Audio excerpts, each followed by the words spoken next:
नमस्कार, आप देख रहे हैं फैक्टर, बंगाल का साइलेंट वोटर। आपके साथ मैं हूं करुणा शंकर शर्मा और आज आपको बंगाल के कैसे दुर्ग में लेकर चलेंगे जहां का सियासी संग्राम हर बार चौंकाता है। दुर्ग इसलिए क्योंकि उसे ना तो कभी ममता जीत पाई और ना बीजेपी। 4 दशकों से वहां का मुसलमान लाल सलाम कबूल करता आया है, लेकिन अब की बार क्या केसरिया सुनामी लालगढ़ में सेंध लगा पाएगी? क्या सीपीएम के उस अजय किले को ममता जीत पाएंगी?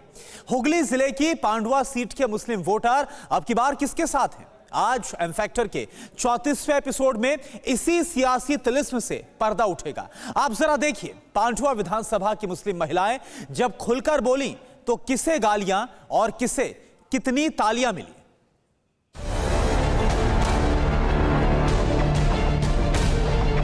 ये कैसा राजधर्म है, ये कैसी राजनीति है, ये कैसी मर्यादा है, ये कैसी सियासी पैंतरेबाजी है। बंगाल में सियासत की जुबान बेलगाम, बहुत बेलगाम है। बंगाली पॉलिटिक्स के सेंटर में श्री राम है, जिनके नारों से दीदी का बीपी बढ़ जाता है। बंगाल में मर्यादा, मान सम्मान और अपमान का सियासी तराजू हर सियासतदान के हाथों में है, लेकिन जुबान से निकले बारूद में बंगाल धधक रहा है। धधकते बंगाल के बीच दीदी का सियासी दुर्ग दरकने लगा है। ममता के सियासी कुनबे में भगदड़ मची है। भीषण सियासी संग्राम के बीच टीएमसी के कद्दावर नेता ममता से तौबा तौबा कर रहे हैं। जो लोग काम करना चाहते हैं, भला काम करना चाहते हैं, भला ऑर्गेनाइजर है, गुड इमेज भी है, ये लोग नहीं काम कर पाते। दीदी से अपनों का मोह भंग क्या कहता है? क्या बंगाल में ये तलखी, ये भगदड़, ये सियासी तांडव मजबूत होती केसरिया सुनामी का प्रमाण है? राजनीति के इस नए एपिसोड को बंगाली भाईजान कैसे देखते हैं? उनके मन में कौन है? इसी की टोह लेने एम फैक्टर का कारवां हुगली के पांडुआ विधानसभा पहुंचा। तबकों से निकलकर हम फिरकों में न बट जाएं, बनकर न बिगड़ जाए तकदीर गुलामों की। नमस्कार, मैं हूं श्रीनिवास और इस वक्त मैं मौजूद हूं पश्चिम बंगाल के पांडुआ विधानसभा क्षेत्र में। एम फैक्टर का कारवां यहां पहुंच चुका है, ये जानने समझने के लिए कि क्या है पांडुआ का मूड मीटर और क्या कहता है यहां का M factor. Pandua seat CPM का गढ़ है। साल 1977 से पांडुआ सीट पर लगातार लाल झंडा लहरा रहा है। ममता बंगाली मुसलमानों को अपना कैडर वोटर बताती हैं, लेकिन क्या पांडुआ के मुसलमानों को दीदी कबूल है? यहाँ पे कुछ लोग खड़े हैं, उनसे ही जानते हैं कि आखिर ये जगह कौन सी है और क्या उनके मन की बात है, क्या कहता है यहाँ का एम फैक्टर, ये भी जानेंगे। भैया नमस्कार, क्या नाम है आपका? हमारा नाम है जाकिर हुसैन। ये जगह कौन सा है? चीना ग्राम, पांडुआ थाना, होड़ाल पंचायत। अच्छा, पांडुआ विधानसभा है। पांडुआ विधानसभा। यहाँ पे अभी कौन विधायक है अभी आपका? यहाँ विधायक है सीपीएम सीपीएम का। का। अच्छा, सीपीएम का गढ़ माना जाता है ये लाल झंडा वालों का। हाँ, लाल झंडा वाला का। है? हाँ, तो अभी चुनाव में क्या सियासत कैसे चल रही है? ठीक से नहीं चल रहा है। कोई गांव के लिए कोई रास्ता नहीं हुआ, कोई विद्युत नहीं हुआ। अच्छा, बिजली नहीं है अभी तक? नहीं, वो बहु बाकी है। घर जो घर है उसका घर नहीं पाया। ममता दीदी कहते हैं कि जितने भी बंगाल के मुस्लिम मतदाता हैं वो मेरे हैं। ओवैसी कह रहे हैं कि मजहब के नाम पे तो मुसलमान मुझे ही वोट देंगे। मोदी जी कह रहे हैं मेरे साइलेंट वोटर हैं। मुसलमानों को क्या लगता है?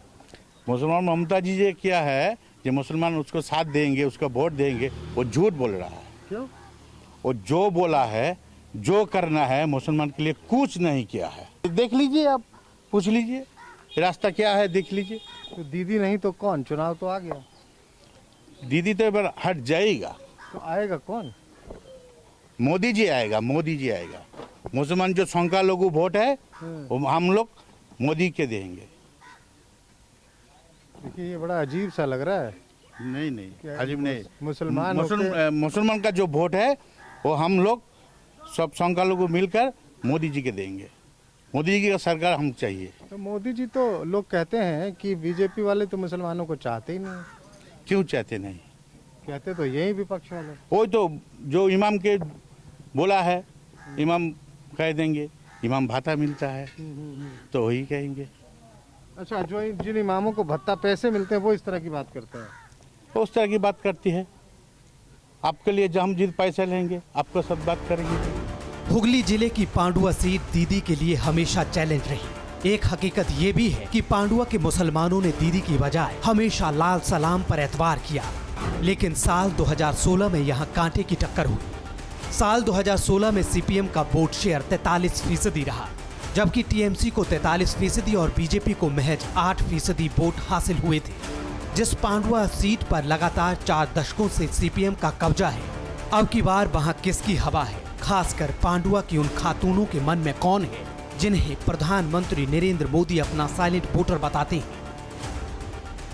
परवीन खातून, ये बताइए, महिला हैं आप, मुस्लिम महिला हैं, चुनाव का वक्त आ गया, आपकी मुख्यमंत्री भी महिला हैं, तो आपको क्या लगता है कि इस चुनाव में ममता दीदी तीसरी बार आनी चाहिए? ऐसा काम किया उन्होंने या किसी और को मौका देना है? না মমতা দিদি আর আসবে না, আসলে পরে মোদিজি আসবে। ममता दीदी आसबे ना, मोदी जी आसबे? হ্যাঁ, हिंदी करता हूँ, हिंदी बताता हूँ। ये तो आप समझ ही गए होंगे, ममता दीदी आसबे ना मतलब ममता दीदी नहीं आएंगे, मोदी जी आसबे, मोदी जी आएंगे। क्यों आएंगे मोदी जी? লকডাউন में পয়সা দিয়েছে, पैसा दिए थे इसलिए चाहिए। তা অনেক কিছুই উপকার করেছে মুসলমানদের জন্য। ফ্রিতে গ্যাস দিল, পয়সা দিচ্ছে, আবার মানে যারা লকডাউনে যারা খেতে পারছিল না তাদের জাল দিয়েছে, ডাল দিয়েছে, চুলা দিয়েছে ফ্রি में দিয়ে। इसलिए मोदी जी को वोट करेंगे। হ্যাঁ, মোদিকে আমরা চাই যে এবার মোদি এসে সবারই উপকার করুক, কাউকে ঘর দিক, সবারই দেশে কোনো ঘর নাই, কোনো রাস্তা হয়নি, চাই যে আসুক, এসে সবারই উপকার করুক, উপকার আমরা চাই যে মোদিজি উপকার করুক। क्या बोल रही है ये?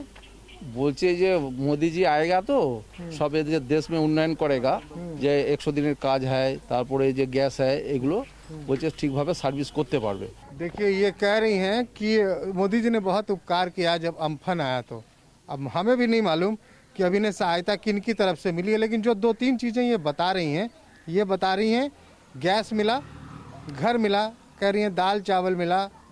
अब मुझे नहीं पता किसकी तरफ से इन्हें दाल चावल मिला। खैर, घर वाली आवास योजना तो प्रधानमंत्री आवास योजना है, गैस भी शायद उज्ज्वला योजना से इन्हें मिला होगा। कह रही हैं सब फ्री में मिला है।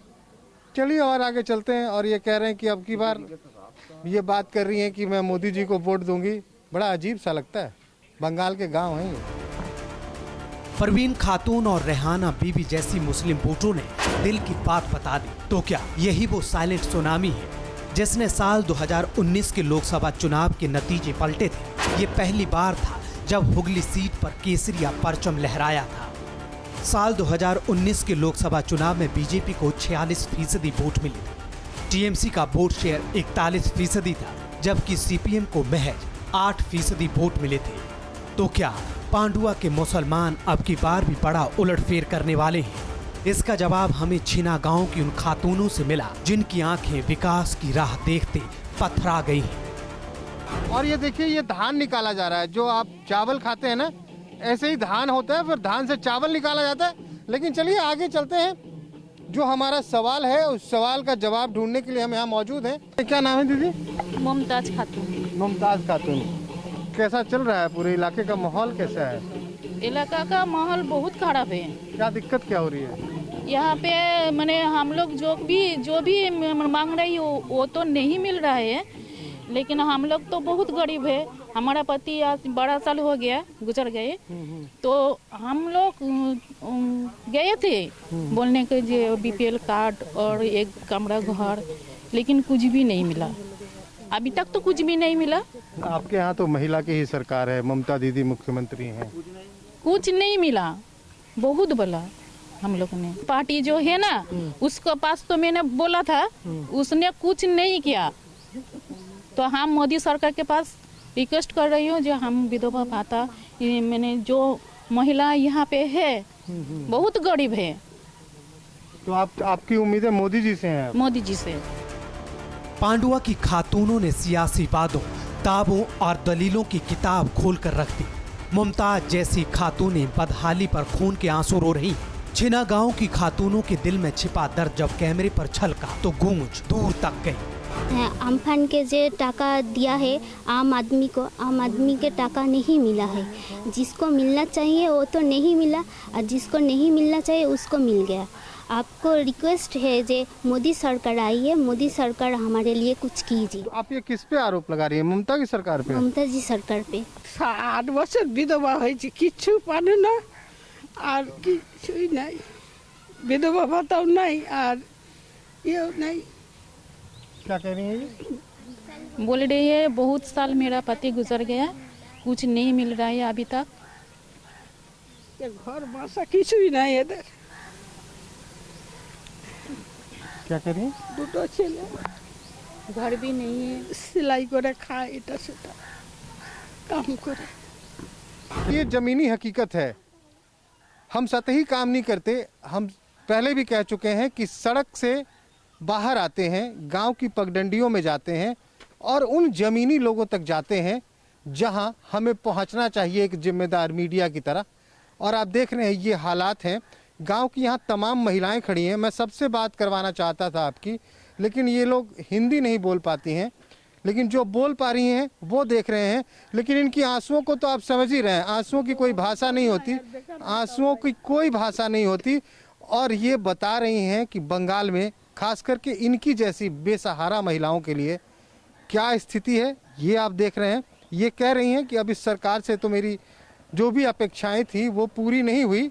अब शायद ये गुहार लगा रही हैं मोदी जी से कि आप ही हमारी सुनिए। और इन्हें उम्मीद है कि शायद उनकी सरकार आए तो शायद, मैं बार बार शायद लगा रहा हूँ, अभी इनकी उम्मीद है कि मोदी जी आएंगे तो शायद इनकी जो भी अपेक्षाएं हैं वो पूरी होंगी। चलिए आगे चलते हैं। बंगाल में दीदी लगातार 10 साल से जिस कुर्सी पर काबिज है, उसकी गारंटी लेने को अब बंगाल के मुसलमान भी तैयार नहीं। मुस्लिम इलाकों में भी दीदी के खिलाफ नाराजगी साफ दिख रही है। पांडुआ विधानसभा में हमें जो मुस्लिम महिलाएं मिली वो दीदी से मुतमईन नहीं दिखी। जब हम पांडुआ के दूसरे मुस्लिम इलाकों की तरफ बढ़े तो दीदी से मिले दर्द के आंसू नफरत में बदलते दिखे। जो लोग दीदी के कभी अपने थे, उनके दिल में अब दीदी के खिलाफ आक्रोश की आग है। दीदी को मैं अभी नफरत करता हूँ एवं आपको बोलता हूँ जो दीदी का भविष्य बहुत खराब है। मैं तो एक टीम लीडर, मैं डिस्ट्रिक्ट हुगली डिस्ट्रिक्ट में 18 विधानसभा है। मैं तो 18 विधानसभा, मैं हर विधानसभा इलाका 31 टाउन्स एंड ब्लॉक है इधर। मेरा ये हाथ का ताल्लुक था, मैं सब पहचानता हूँ कौन क्या करता है। मुझे ये यूटिलाइज नहीं करता है, इधर यूटिलाइज करता है जो लंपाट है, जो करता है, जो तोलाबाजी है, तोलता है, उसका सब सामने ले जाता है। हम तो ये अब्बास साहब थे, ये बता रहे थे राष्ट्रपति पदक विजेता हैं शिक्षा के क्षेत्र में। इन्हें राष्ट्रपति ने 2015 में अवार्ड से नवाजा था। कहते हैं कि मैं दीदी का बहुत बड़ा भक्त हूँ था, लेकिन अब ये कह रहे हैं मुझे दीदी से नफरत है। तो कुछ इस तरह की तस्वीर है, लेकिन आगे के पत्ते नहीं खोल रहे हैं कहाँ जाएंगे। लेकिन इतना इन्होंने साफ कर दिया कि दीदी के लोगों ने इन्हें परेशान किया। एक तरफ केसरिया क्रांति के सिग्नल और दूसरी तरफ अपनों की बगावत ने दीदी की मुसीबत को डबल कर दिया है। दीदी से नाराज वोटर और वोटर दोनों ही बंगाल की बाजी पलट सकते हैं। लेकिन पांडुआ विधानसभा में हमें कुछ ऐसे भाईजान भी मिले जो ये तय नहीं कर पा रहे हैं कि वो इस बार बंगाल के किले की चाबी किसे देंगे, दीदी को या दादा को। यहाँ पे एक दुकान है मोबाइल की। भैया आपकी दुकान है ना? हाँ मेरा दुकान। सियासत की हवा किधर जाती हुई दिख रही है? तो दोनों तरफ से एकदम बराबर है, कहाँ समझ में नहीं आ रहा है कौन जीतेगा। कौन दोनों तरफ कौन? दोनों तरफ बीजेपी तृणमूल सब एक ही चल रहा है। बीजेपी तृणमूल दोनों टक्कर में चल रहे हैं। टक्कर में चल रहा है। दीदी के काम से मुतमईन है। काम तो है, जिसका भी अच्छा है वो आएगा तो उसका भी काम देखना पड़ेगा, कौन कैसे काम करता है। नहीं आएगा तब ना जब लाएंगे। हाँ। तो आपकी इच्छा क्या है, दीदी तीसरी बार आए या कोई और आए?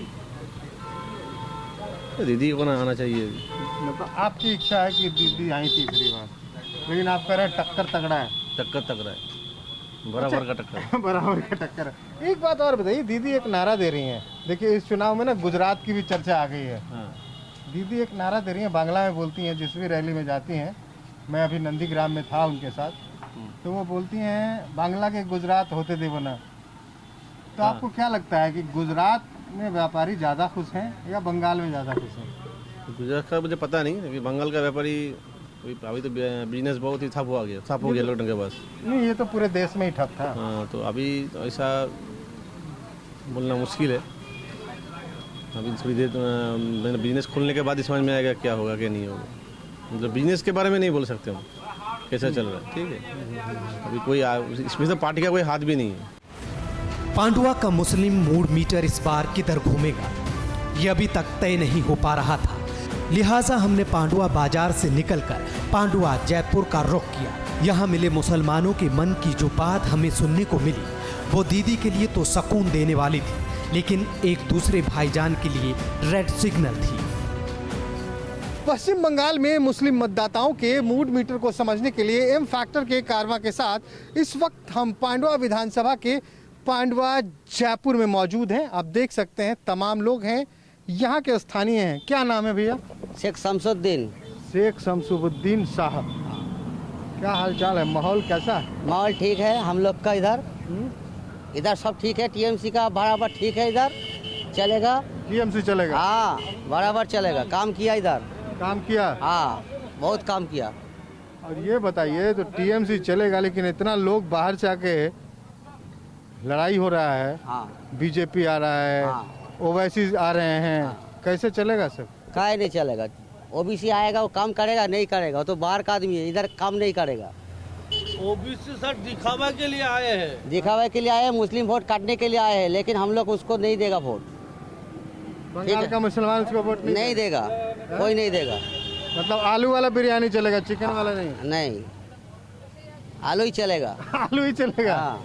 अच्छा ये बताइए, बीजेपी कहती है कि हमारे भी वोटर हैं मुसलमान, सच बात है? नहीं, कहते झूठ हैं है। साइलेंट वोटर है। झूठ है। झूठ है? हाँ, वो बाहर से आदमी लेके आता है, ऐसे झूठ फैलाता है।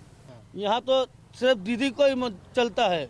ममता दीदी चाहिए हम लोग को, क्योंकि ममता दीदी जो मुख्यमंत्री हुए हैं जब से 2011 साल से, तब से उन्होंने इतना काम किया है कि बताने का लायक नहीं है। ठीक है, पश्चिम बंगाल में जो अब्बास सिद्दीकी और ओबीसी आए हैं ना, इन लोग महामारण जो वोट काटने के लिए आए हैं, सिर्फ पश्चिम बंगाल को हराने के लिए, दीदी को हराने के लिए, लेकिन ये होगा नहीं है। ठीक है, अब ओबीसी को मोदी ने भेजा है, वो दोनों तो मिल गया है। ठीक है, रुपया खाता है। अब इतना दिन ओबीसी कहाँ था? पश्चिम बंगाल के मुसलमान को लिए उनको अब भी हमदर्द जागा उठा है, पहले कहाँ था? साहब कह रहे हैं कहीं ना कहीं जो आरोप लगते हैं ओवैसी पे कि बी टीम है भाजपा की, शायद वही बात कर रहे हैं। पांडुआ विधानसभा के अलग अलग मुस्लिम इलाकों में हमें वोट के सवाल पर भाईजान का मन बटा हुआ दिखा, लेकिन एक बात साफ नजर आई कि सीपीएम के इस गढ़ में इस बार यहाँ के ज्यादातर मुसलमान लेफ्ट का लाल झंडा उठाने को तैयार नहीं है। लड़ाई दीदी और दादा के बीच ही होगी। ये भी मैं हर जगह सुन रहा हूँ कि दीदी बढ़िया काम कर रही हैं, लेकिन मैं ये भी सुन रहा हूँ कि दीदी तो बढ़िया काम कर रही हैं, लेकिन दीदी के नीचे वाले जो नेता हैं उससे लोग मुझे प्रसन्न नजर नहीं आ रहे, खुश नजर नहीं आ रहे। हाँ, वो थोड़ा प्रॉब्लम चल रहा है, लेकिन दीदी जो है वो धीरे धीरे सब ठीक कर रही है। अब तो चुनाव बहुत ही करीब आ जाएगा, आ गया है, लेकिन दीदी सब ठीक कर लेंगी, क्योंकि ये माँ जननी है। वो पश्चिम बंगाल का एक सोच लीजिए, अनिल ही एक है जो पश्चिम बंगाल शांति में रह सकता है। ये कहते हैं कि जो ग्राम प्रधान है उसके पास साइकिल नहीं थी, अब उसके पास 5 गाड़ी हो गया। उसके पास झोपड़ी थी, 3 तल्ला मकान हो गया। हाँ वो तो है, वो तो है, लेकिन बात कुछ और है। थोड़ा बहुत है, हर कोई इंसान एक जैसा नहीं होता है। कंट्रोल में आ जाएगा? आ जाएगा कंट्रोल में, दीदी ठीक कर देंगी। दीदी के ऊपर हम लोग का भरोसा है। शुभेंदु कह रहे हैं कि हम तो दीदी को यहाँ 50,000 वोट से हरा दें। वो बकवास कर रहा है, वो कह रहा है कि नहीं हराया तो राजनीति छोड़ दो। हाँ, वो तो ऐसे भी उसका राजनीति छूट गया है, ऐसे भी उसका राजनीति छूट गया है। वो बीजेपी में गया मतलब उसका राजनीति खत्म। बीजेपी में टीएमसी में था तो दीदी का सामने बैठा रहता था, अभी उसको कोन में ढकेल दिया है, किनारे में ढकेल दिया है, अभी पड़ा हुआ है। आलू जो सड़ जाता है ना, जो किनारे रख देते हैं, वैसा ही वो पड़ा हुआ है। वो कुछ दिन बाद उसका वो भी नहीं रहेगा। तो ये कह रहे हैं कि शुभेंदु अधिकारी की राजनीति तो ऐसे ही खत्म। तो मैं भी अपने एम फैक्टर के कारवां का सफर पांडवा से यहीं खत्म करता हूं, और जाते जाते बस इतना ही कहूंगा कि संसार के हर शय का बस इतना ही फसाना है, एक धुंध से आना है और एक धुंध में जाना है।